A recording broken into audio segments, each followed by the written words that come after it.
มาส่งค่ะ In today's video I will talk about some terms related to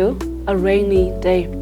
นั่นก็ทางเสียงเมื่อในคาเดลานในข้อใจกำพองอันเกี่ยวกับตั้งวันอันฝนตกนะคะที่ใน rainy day ไหนมันปองอันในวันฝนตกนะคะเนาะเพราะนั้นก็เพราะว่าฝนมากนะคะแต่เลยเจอจองแต่ละเด็กกังนะคะเนาะ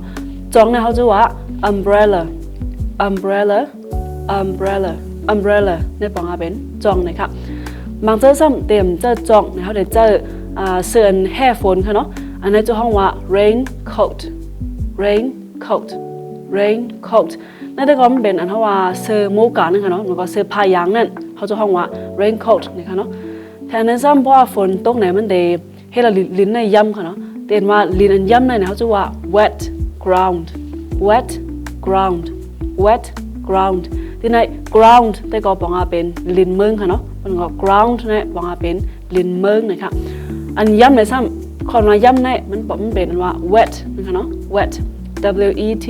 wet เนี่ยบอกว่าเป็นอันย่ำนึงค่ะเนาะเพราะว่าฝนมาในซ้ำมันได้ให้เราลิ้นในมันมึนอันนั้นก็ปื้นจังเลยมันมึนค่ะเนาะอันนั้นมึนนั่นไหนชื่อว่า slippery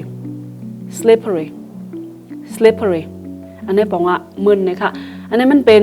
adjective มันเป็นกำฮิกค่ะบอกเขาใจเราจะเหมือนกันว่าslippery ground อันนั้นก็ slippery floor จังเลยเพราะว่า slippery ground เนี่ยเป็น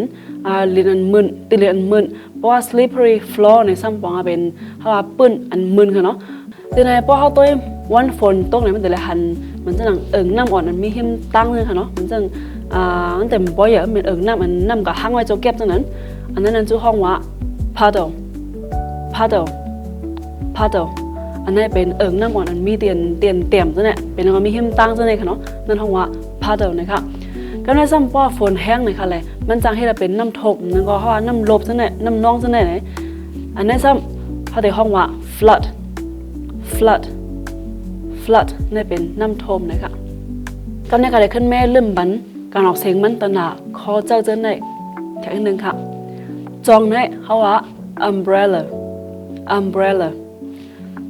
เสื้อผ้ายางนั่นก็เสื้อแห่ฝนในเขาห้องว่า raincoat ลินอันย้ำในห้องว่า wet ground มึนในซ้ำห้องว่า slippery น้ำอ่อนในซ้ำไหนเขาเรียกว่า puddle น้ำท่วมนั้นก็น้ำลบนะเขาเรียกว่า flood งานสัญญาค่ะได้ก็ได้กึศตีในก่อนค่ะขอบใจค่ะ